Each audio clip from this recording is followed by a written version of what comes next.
Darling Prabhas పెళ్ళి ఎప్పుడు జరుగుతుంది, ఎక్కడ జరుగుతుంది, అసలు ఆ అమ్మాయి ఎవరనేది కూడా చాలా వరకు సినీ ఇండస్ట్రీలో అనేక సందర్భాల్లో చాలామంది చర్చించుకున్నారు. కానీ ఇటీవల జరిగినటువంటి ఒక కార్యక్రమంలో ప్రభాస్ సన్నిహితుడు రామ్ చరణ్ చాలా కీలకమైనటువంటి వ్యాఖ్యలు కూడా చేయడం జరిగింది. అది అన్స్టాపబుల్ షో, బాలకృష్ణ నిర్వహిస్తున్నటువంటి అన్స్టాపబుల్ షోలో మాత్రం రామ్ చరణ్ని ప్రభాస్ ఎవరిని పెళ్లి చేసుకోబోతున్నారు అనేది ఆ క్వశ్చన్ అడిగితే ఆ క్వశ్చన్కి రామ్ చరణ్ ఈ విధంగా సమాధానం కూడా చెప్పడం జరిగింది.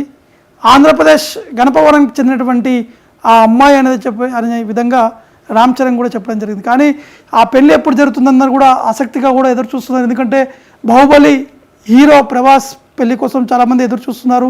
ఆ కార్యక్రమాల్లో అటెండ్ కావాలని చెప్పేసి కూడా చాలామంది ఉత్సాహంతో ఉన్నారు. ప్రభాస్ అభిమానులు కూడా అనేక సందర్భాల్లో సోషల్ మీడియా మార్గంలో కూడా వారు మెసేజ్ కూడా పెట్టడం జరిగింది. పెళ్ళి ఎప్పుడు డార్లింగ్ అనే విధంగా కూడా పెట్టడం జరిగింది. కానీ ఇటు రామ్ చరణ్ చేసినటువంటి కామెంట్స్ కావచ్చు, రామ్ చరణ్ చేసినటువంటి వ్యాఖ్యలు, బాలకృష్ణ అడిగినటువంటి ప్రశ్నలకు కూడా నవ్వుతూ రామ్ చరణ్ కూడా ఈ విధంగా కామెంట్స్ కూడా చేయడం జరిగింది. ఖచ్చితంగా గణపవరం చెందినటువంటి అమ్మాయితోటే ప్రభాస్ పెళ్ళి కాబోతుంది అని చెప్పేసి కూడా వారు ఈ విధంగా కామెంట్ కూడా చేయడం జరిగింది.